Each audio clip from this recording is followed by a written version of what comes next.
Hello दोस्तों, मैं Sunil Sutar, junior account assistant Indian railway, आप सभी का अपने यूट्यूब चैनल एसएस क्लासेस पे स्वागत करता हूं। दोस्तों, एएलपी के एग्जाम की सीरीज चल रही है। एएलपी टेक्नीशियन हो गया, आरपीएफ, एसआई, जेई, इन सभी के लिए मैंने एक कॉमन सीरीज चला रखी है ताकि आपकी बढ़िया तरीके से अच्छी तैयारी हो जाए। ठीक है, तो आज अपने मॉक टेस्ट नंबर 10 करेंगे। इससे पहले अपने 9 टेस्ट कर लिए हैं। अगर आपने वो टेस्ट नहीं लगाए हैं तो इसकी प्लेलिस्ट अलग से बनी हुई है, मॉक टेस्ट। ठीक है, तो उसको आप लगाइए, आपकी तैयारी में निखार आएगा और आपकी तैयारी अच्छी हो जाएगी। ठीक है, और कॉन्फिडेंस लेवल भी बढ़ेगा। और जो भी नए टाइप के सवाल आते हैं वो मैं आपको बोलता हूँ लिख लिया करो, ताकि बाद में आप पेपर के पास में रिवीजन करोगे तो उन सवालों को जरूर आप देख के जाएंगे। ठीक है दोस्तों, तो अब अपनी स्टार्ट करते हैं क्लास को।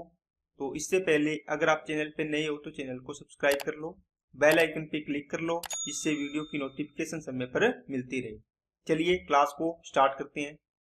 फर्स्ट क्वेश्चन, एक वस्तु का अंकित मूल्य 180 रुपये और विक्रय मूल्य 150 रुपये है, छूट की दर ज्ञात कीजिए। देखो, बिल्कुल आसान सवाल है दोस्तों। वीडियो को रोका करो, सवाल को करने की कोशिश किया करो। आप 1 नंबर, 2 नंबर, 3 नंबर, 4 नंबर, इस प्रकार जितने भी क्वेश्चन है, जैसे मान लो 20 क्वेश्चन है, आप लिख लो। पहला क्वेश्चन आपने करके देखा, आपका हुआ सही, आप उसको गुड करो। दूसरा क्वेश्चन हुआ सही, हुआ करो। तीसरा हुआ सही है तो सही करो। चौथा मान लो गलत है तो नहीं हुआ तो इसको काटा लगा दो। ठीक है, इस प्रकार करते जाओ। तो लास्ट में आपको इसका देखना है कि आपको कितने 20 में से या 21 क्वेश्चन हो, जितने भी हो, उसमें से कितने नंबर आए आपके, तो वो आपको कमेंट बॉक्स में कमेंट करने हैं। ठीक है, चलिए।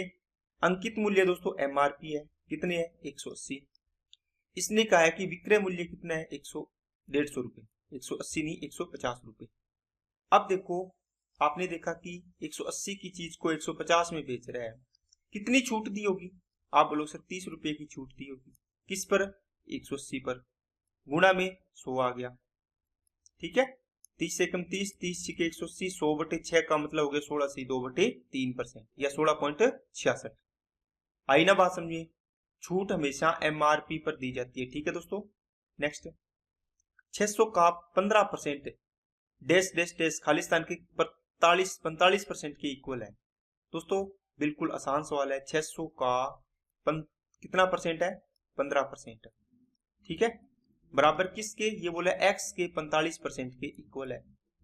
अब इतना लिखना भी नहीं था दोस्तों, आपको पता था, आप डायरेक्ट देखते यहाँ 2 जीरो 2 जीरो कट जाएगी, 15 जी के 90 हो जाएगा।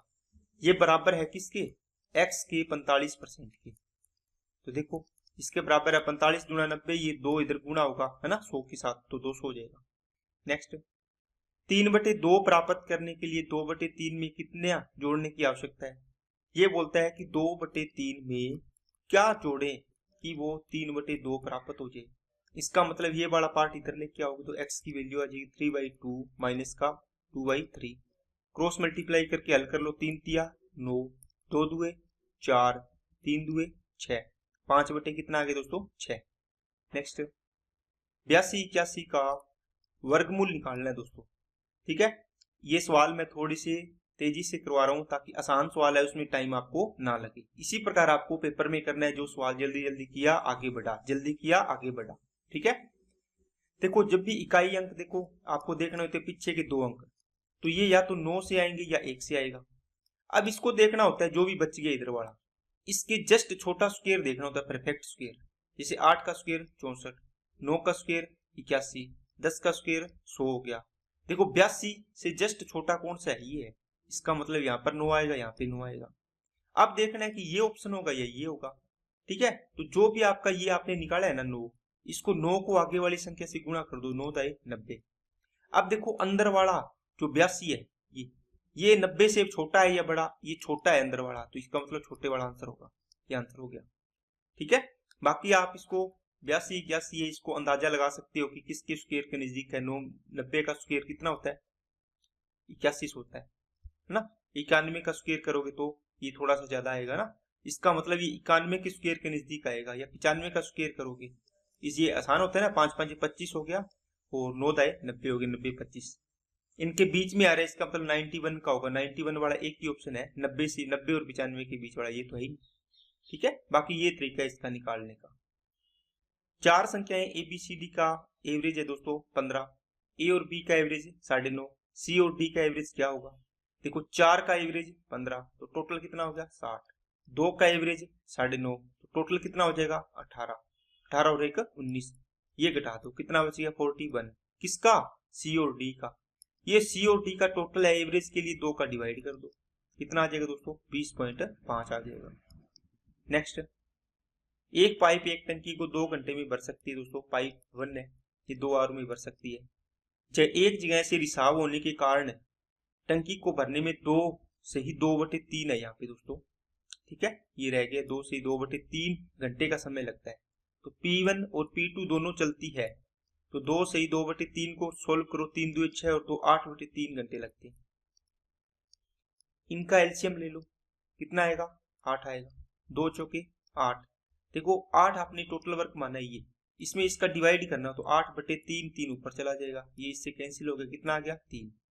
देखो अकेला P भर रहा है तो ये 4 भर रहा है, P1 और P2 कर रहा है तो ये 3 ही भर रहा है, इसका मतलब है P1 तो 4 भर रहा था, ये P2 की वैल्यू पता नहीं कितनी है, इसमें ऐड किया बराबर कितना आ रहा है 3 आ रहा है, इसका मतलब आपने सोल्व किया तो इसकी वैल्यू आई -1। इसका मतलब क्या हुआ दोस्तों कि ये P2 है, ये खाली करने वाला है, इसको अपने माइनस में लिख लेंगे तो P2 की वैल्यू आ गई -1, इसकी एफिशिएंसी कितनी है -1।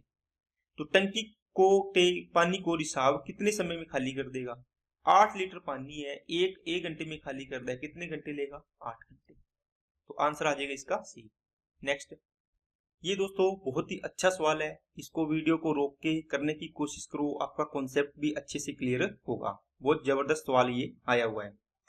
देखो P वह सबसे छोटा धनात्मक पूर्णांक है कि P से बड़े प्रत्येक धनात्मक पूर्णांक n को 2 भाज्य संख्याओं के योग के रूप में लिखा जा सकता है, तो P है, बताना कि P की वैल्यू क्या है। देखो कुछ को तो ये सवाल ही नहीं समझ में आया होगा, है ना। देखो आपने क्या करना है दोस्तों, आपने P की वैल्यू माननी है, ठीक है, P की वैल्यू आपने मानी मान लो 10, तो इससे आगे वाला पूर्णांक कौन सा होगा 11। ये बोला है कि P आपने 10 मानना है तो P से बड़े प्रत्येक, तो P से बड़ा कौन सा आएगा नेक्स्ट 11 आएगा। क्या आप 11 को ऐसे लिख सकते हो क्या, कैसे कि भाज्य संख्याएं हो दोनों तोड़ के इनको योग, जैसे मान लो आपने 2 + 9 लिखा है ना, तो ये भाज्य है क्या, देखो भाज्य संख्याएं नहीं है दोनों, ये 3 और 8 करोगे तो ये भाज्य संख्या ये नहीं है, देखो भाज्य संख्या दोनों नहीं है ना। इसी प्रकार आपने 5 और क्या करोगे 6 करोगे, मतलब इनका योग करोगे तो ये दोनों भाज्य संख्याएं नहीं आ रही है, देख लो ये प्राइम नंबर आ रही है, ये तो भाज्य संख्या बन जाएगी, लेकिन दोनों भाज्य संख्याएं होनी चाहिए, 3 पेयर बनाए तीनों ही नहीं हो रही, इसका मतलब 10 तो ऑप्शन नहीं होगा। अगर आपने 11 ऑप्शन लिया कि P को मैंने 11 माना तो P से प्रत्येक बड़ा है ना, कितना आएगा 12 आएगा।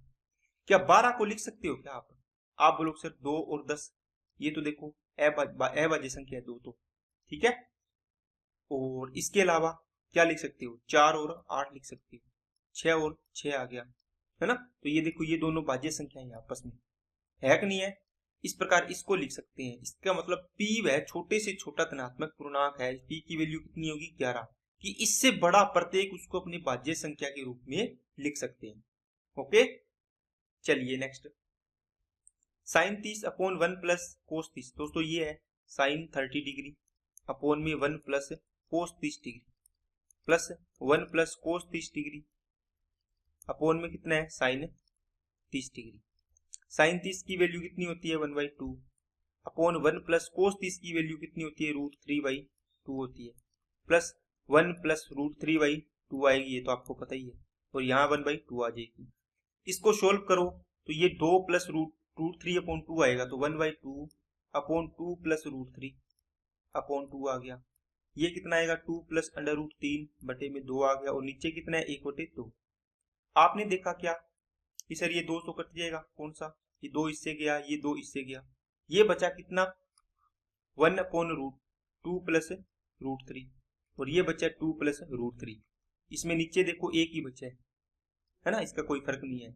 लेकिन जब भी आपको रूट वाली चीजें हो बटा में हो तो आपको बताया है कि 2 + √3 है, देखो इनके स्क्वायर का डिफरेंस 4 आएगा, इसका स्क्वायर 3 आएगा, इनका स्क्वायर का डिफरेंस 1 होना, इसका चिन्ह पलट दिया करो, नीचे है तो ऊपर आ जाएगा, ऊपर है तो नीचे आ जाता है, तो 2 - √3 हो जाएगा ये, प्लस का 2 प्लस रूट 3 आपके पास है, ये इससे कट जाएगा और 2 और 2 कितने होंगे 4, आपका ऑप्शन आ जाएगा। नेक्स्ट, ये बढ़िया सवाल है, आपको देखना है। देखो इस प्रकार का जब भी सवाल हो दोस्तों तो क्या करना होता है, टोटल 75 प्रश्न हल किए, उसे 125 अंक मिले टोटल। 75 में से कुछ उसने क्या किए होंगे, राइट किए होंगे, कुछ रॉन्ग किए होंगे, ओवरऑल उसको कितने नंबर मिले, 125 नंबर मिले। अगर वो 75 के 75 ये बोला कि प्रत्येक सही प्रश्न के लिए आप लिखो राइट और रॉन्ग, प्रत्येक सही उत्तर के लिए 4, मतलब सारे के सारे प्रश्न सही करता वो 75 के 75, तो कितने नंबर मिलते, 75 इंटू 4 300 मिलते, तो ये 300 आते प्लस के। अगर वो सारे के सारे प्रश्न गलत करता तो देखो गलत के लिए कितने अंक कट रहे हैं, 1, इसका मतलब -1, तो 75 क्वेश्चन गलत करता तो कितने नंबर माइनस में जाते, 75। लेकिन ये बोल रहा है कि 125 नंबर आए इसके, ओवरऑल 125 आए, एलिगेशन लगा दो। ये कितना होगा, आपको बताया है कि जब भी सेम चीज हो 125 प्लस का ही है, कुछ साइन नहीं है, तो इनका डिफरेंस करना है, कितना आएगा 125 है क्या, 175, और ये कितना आएगा प्लस माइनस है तो ऐड होगा, कितना हो जाएगा 200 हो जाएगा। तो 25 आते 200, 25 आते 175। टोटल क्वेश्चन कितने आए हैं, 8 और 7 15, लेकिन यहाँ कितने दिए हैं 75। 15 की वैल्यू 75, 1 की वैल्यू 5। आपको पूछे कितने क्वेश्चन सही किए गए, इसका मतलब 8 क्वेश्चन सही किए, 8 की वैल्यू निकाल दो, 8 5 40, ये ऑप्शन हो गया। गलत पूछता तो 7 की वैल्यू निकाल देते। नेक्स्ट, कितने समय में 4400 रुपए ब्याज की 8% वार्षिक दर पर 4576 रुपए हो जाएंगी, जबकि यह चक्रवृद्धि ब्याज अर्धवार्षिक संयोजित होता है। देखो आपके पास रेट कितनी है दोस्तों, 8%, ये तो है पर एनम, पर आपने क्या करना है इसको अर्धवार्षिक, तो ये कितनी रह जाएगी 4%। अब 4% के अकॉर्डिंग 1/25 आएगा, इसके अकॉर्डिंग अपने इसको हल करेंगे। टाइम कितना हो जाएगा 2 इंटू टी, टाइम जो नया टाइम आएगा वो कितना आएगा, टाइम का डबल करना पड़ेगा ना, ठीक है। तो देखो वार्षिक दर को आधा किए तो टाइम डबल हो जाएगा, जो भी अपने इसको सोल्व करके टाइम आएगा वो इसकी वैल्यू आएगी 2 इंटू टी की, तो आपको ओनली टी की वैल्यू निकालनी की, पहले टाइम कितना था। 4400 रुपए की राशि प्रिंसिपल है, अमाउंट कितनी होगी 4576 होगी।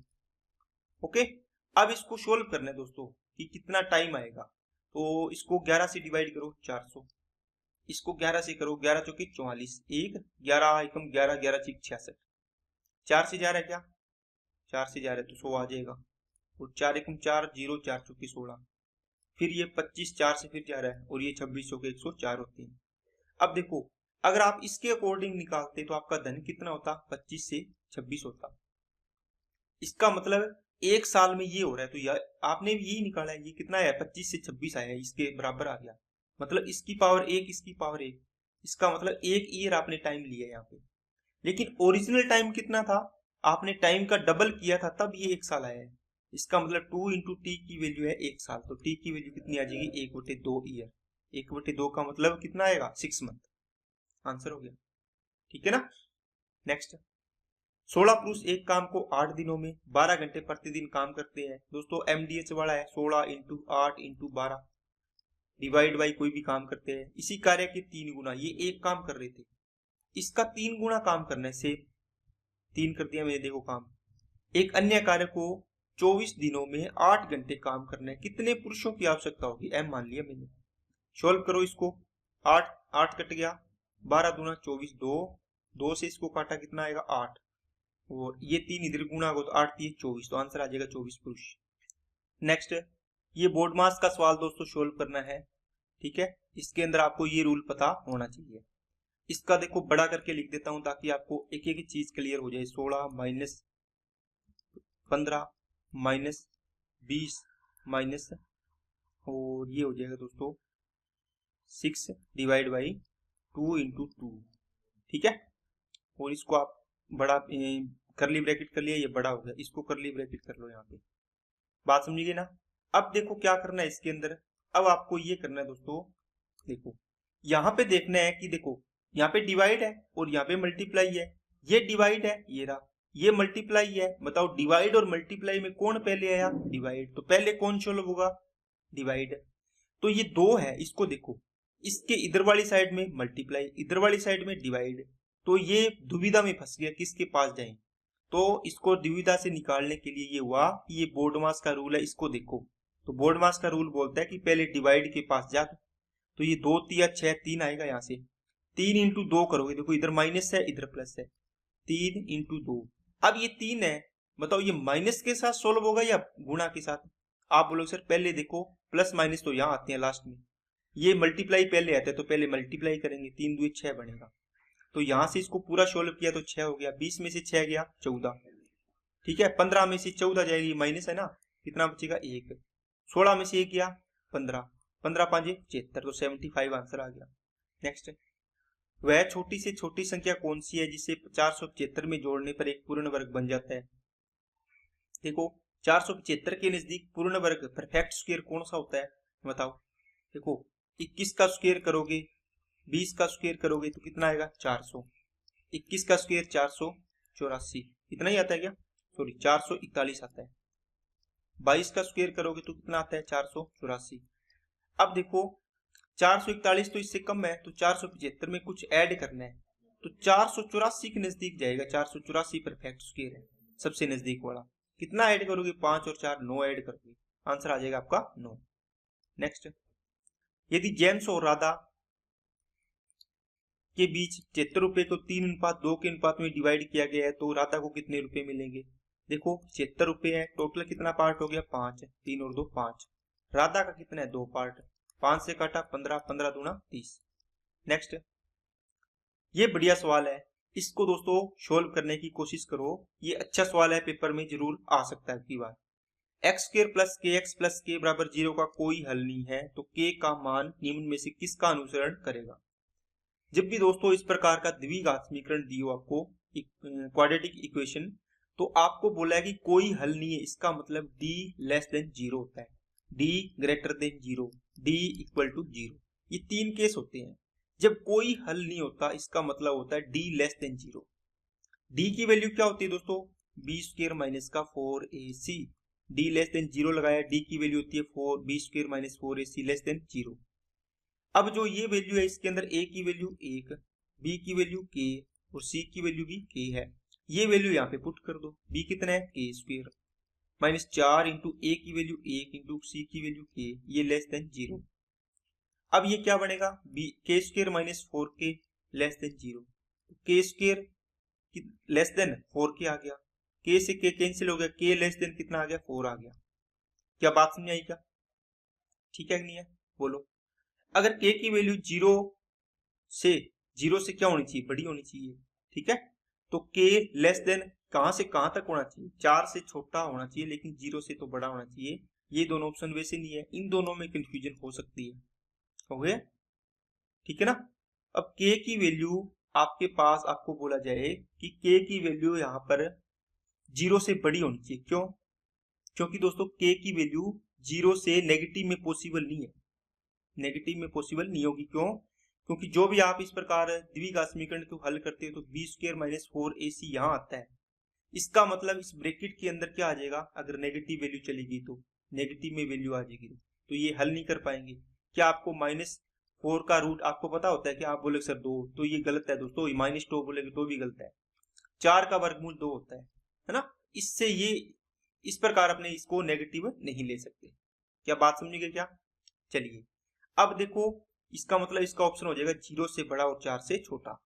नेक्स्ट, ये बढ़िया सवाल, अच्छा सवाल, इसको देख के काफी बच्चे तो इसको स्किप ही कर देंगे। और पहली बात मैं बता भी दूं दोस्तों, अगर आप पेपर में कर रहे हो तो इस सवाल को पहले ही अटेम्प्ट मत करो, इसको स्किप कर दो एक बार, ठीक है। स्किप करके जब लास्ट में एक बार पेपर हो जाए कंप्लीट, जितने भी प्रिपरेशन करते हो आप, उसके बाद इस क्वेश्चन पे आने आप, ठीक है। जो एक बार छोड़ के जाओगे उनको वापस दोबारा देखना है, जो भी लंबे क्वेश्चन है उसको छोड़ते जाना है। देखो क्या सवाल है, 2 पाइप ए और बी एक टंकी को 18 और 27 घंटे में भर सकते हैं, पाइप सी पूरे भरी टंकी को 45 घंटे में खाली कर देता है जब कोई अन्य पाइप नहीं चल रहा। इसका मतलब ए बी और सी 3 पाइप है, 18 27 और 45 घंटे में भर सकता है। ये 18 और 27 में भरते हैं, ये खाली करता है, इसका एलसीएम 270 आया, 18 एकम 18 और 9 बचा, 18 5 90, 27 के काटा 10 बार, 45 से काटा 8 बार, ठीक है ना। 45 गुणा 45 चौके 180, 8 बार जाएगा 6 बार, 45 6 चौके 24, ठीक है 6 बार जाएगा दोस्तों। ये नेगेटिव आएगा, क्यों, ये पॉजिटिव आएंगे, ये भरने वाले ये खाली करने वाला।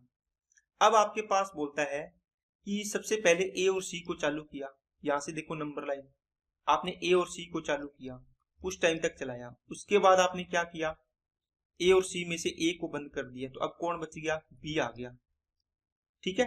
तो टोटल 55 आवर लगे आपको, टोटल यहाँ पर भी टाइम लगा और यहाँ पर भी टाइम लगा, T1 प्लस T2 दोनों को। तो टोटल यहाँ से लेके यहाँ तक टोटल कितने घंटे लगे हैं, 55 घंटे। 55 में से देखो ए ने यहाँ पर यहाँ तक ही काम किया है, यहाँ तक, और बी ने यहाँ से स्टार्ट किया और यहाँ से आगे आगे काम किया। ओके, आपको पूछा है कि बी कितने घंटों में, बी कितने घंटे चलाया गया। तो दोस्तों इसको काफी तरीके करने के, बाकी जो तरीका आपको समझ में है वो तरीका आपके लिए बेस्ट है।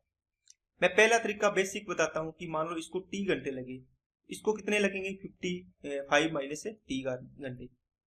अब ये देखो ए और सी दोनों भरेंगे, तो ए और सी 15 और 6 माइनस के कितने घंटे, कितने भरेंगे, एक घंटे में 9 भरेंगे। तो टी आवर तक लग चलाया तो 9 की दर से कितना पानी भरेगा, 9 टी। यहाँ कौन है, बी प्लस सी, देखो बी और सी कितना भरेंगे, 10 और 6 कितना भरेंगे, ओवरऑल 4 भरेंगे। इसका मतलब ये 4 की दर से भरेगा, इसको गुणा करेंगे तो 55 माइनस टी इंटू में 4, ये टोटल वर्क हो गया। टोटल वर्क किसके बराबर आना चाहिए, 270 के। इसको सोल्व करेंगे तो टी की वैल्यू आ जाएगी 90 प्लस 4 5 20, 4 5 20 और 2 22, ये 40 बराबर में 270। ये कितना बच गया, 5t, और ये इधर जाएगा तो 50, तो टी की वैल्यू आ गई दोस्तों 10 घंटे। इसका मतलब ये 10 है तो ये कितना आएगा, 45 आएगा। टोटल कितना बढ़ना चाहिए, 55, देखो। ओके, अब दोस्तों इसको ऑप्शन से कर सकते हो आप। आपको पूछे बी का टाइम, तो बताओ बी को इसने टोटल 45 घंटे हैं, सॉरी 55 घंटे हैं। अगर इसमें से आपको यहाँ पर आपने ए प्लस सी को चलाया, यहाँ पर बी प्लस सी को चलाया, सी तो देखो दोनों साइड चला है, कोई फर्क नहीं है, लेकिन ये बात कहाँ आती है, यहाँ पर ए चला है, यहाँ पर बी चला है। आपको पूछे बी कितने घंटे चला, या आपको पूछेगा ए कितने घंटे चला। अगर सी का पूछे तो कोई फर्क ही नहीं, सी तो 55 के 55 घंटे चला, देखो यहाँ भी चला, यहाँ भी चला, पूरे चला, शुरू से लेके आखिर तक। अब बी का पूछे तो बी का आपने दोस्तों यहाँ से ऑप्शन से उठा लो, पहले मान लो 30 उठाया, मतलब बी और सी ने 30 घंटे काम किए यहाँ पे, तो बी 30 घंटे चला होगा। 55 में से 30 माइनस करो, कितना आएगा, 25 घंटे ये चले होंगे। 25 घंटे की दर से ए और सी की एफिशिएंसी कितनी आएगी, 15 में से 6 गया 9, और ये बी और सी ये 4 आएगी। क्या इनको गुणा करके जोड़ोगे तो क्या 270 आ रहा है, क्या नहीं आएगा। फिर आपने ट्राई करना है दूसरा ऑप्शन उठा के, कौन सा, जैसे अब उठा लेते अपने इसको, मान लो 45 घंटे लगे, बी ने 45 घंटे काम किया, तो इसने कितना किया होगा, 10 सी, क्योंकि टोटल कितना होना 55। अब इसको देखो, ये इसकी एफिशिएंसी कितनी थी, 9 आई थी ए और सी की, ये 15 करेगा, ये 6 निकालेगा तो 9, ये आ गया 90, ये कितना आएगा, 4 आएगा, 45 चौके 180, इनको ऐड किया 270 के बराबर आ रहा है। इसका मतलब ये ऑप्शन इस अपने उठाया ये सही है, तो 45 सी का आंसर ये आ गया बी वाला, ठीक है।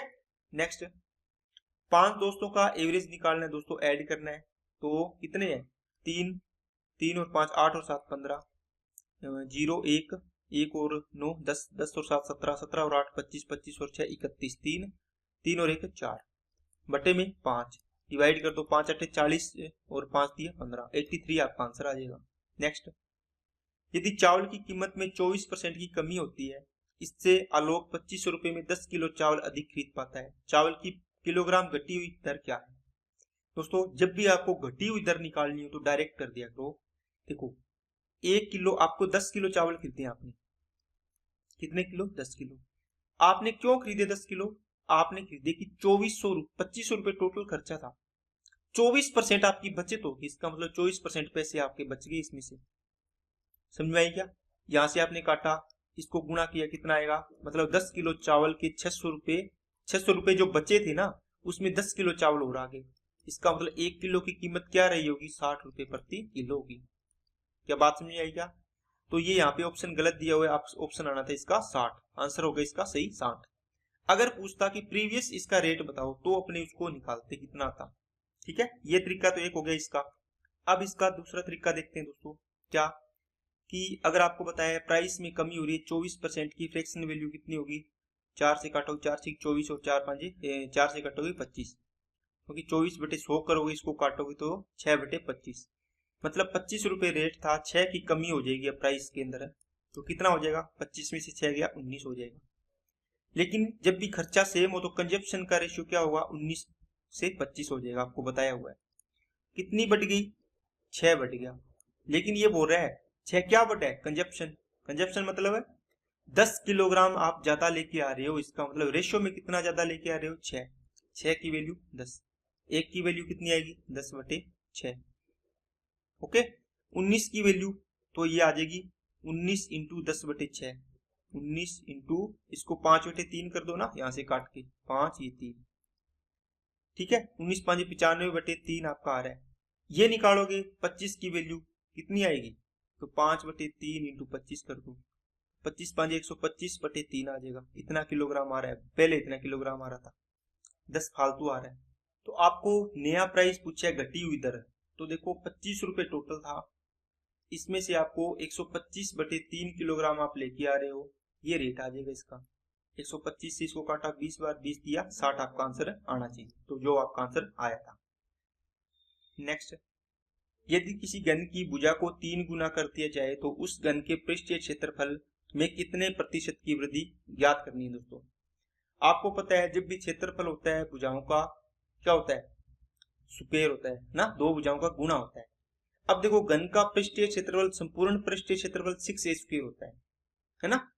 अगर पृष्ठीय क्षेत्रफल बात करें तो 4 भुजाएं आ जाएगी। अब देखो 6a² है तो 6 मान लो इसके अंदर कॉमन है, तो डिपेंड किस पे किया, a² पे। इसका मतलब पहले a1 भुजा थी, अब कितनी होगी, a2 होगी। बात समझ आई क्या। इसका मतलब क्या हुआ, पहले भुजा 1 थी तो अब कितने गुना कर दी, 3 गुना। लेकिन आपको क्षेत्रफल पूछा, ये तो भुजाओं का रेशियो आ गया। क्षेत्रफल का मतलब a² पे डिपेंड करे तो इसका स्क्वायर कर दो, 1 का स्क्वायर और 3 का स्क्वायर, ये 1 हो जाएगा और ये 9 हो जाएगा। कितनी वृद्धि होगी क्षेत्रफल में, 8 की। किस पर, 1 पर, गुणा में 100%, तो आगे कितना, 800%। आंसर 1 नंबर वाला। नेक्स्ट, 1 भिन्न 4/5 को परिवर्तित करके 5/6, देखो 4/5 को 5/6 कर दिया, कितने परसेंट की वृद्धि हुई है भिन्न में। तो दोस्तों जब भी आपको ऐसे निकालना हो, 4 6 24, 5 5 25, सिंपल में चेंज कर लिया करो इसको। 1 की वृद्धि हुई है 24 पर, गुणा में 100% आ जाएगा, इसको काटोगे 24 चौके 96, ठीक है, और 4 बचेगा, 0.24 एकम, डेसिमल लग के 24 एकम 24, तो एक वाला कौन सा, एक ही ऑप्शन है, देखो एक आ रहा है, ठीक है। नेक्स्ट, यदि 1/m अनुपात 1/n अनुपात 1/o बराबर 3 4 5 है तो MNO का मान क्या होगा, रेशो पूछे है। ये दोस्तों मैं आपको होमवर्क में दे रहा हूँ, इंपॉर्टेंट सवाल है, ठीक है, इसको होमवर्क में दे रहा हूँ, आपको कमेंट बॉक्स में इसका आंसर जरूर करना है। तो आज की क्लास में इतना ही रखते हैं, वीडियो अच्छी लगे तो लाइक करना, चैनल को सब्सक्राइब नहीं किया हो तो चैनल को सब्सक्राइब जरूर कर लें, जिससे आपको वीडियो की नोटिफिकेशन समय पर मिलती रहे, और अपने दोस्तों के पास इसको ज्यादा से ज्यादा शेयर किया करो दोस्तों, ताकि उनको भी इस प्रकार की वीडियो का लाभ मिले, ताकि उनका भी सिलेक्शन हो और आप भी इंजॉय करो, वो भी इंजॉय करें। Okay, thank you.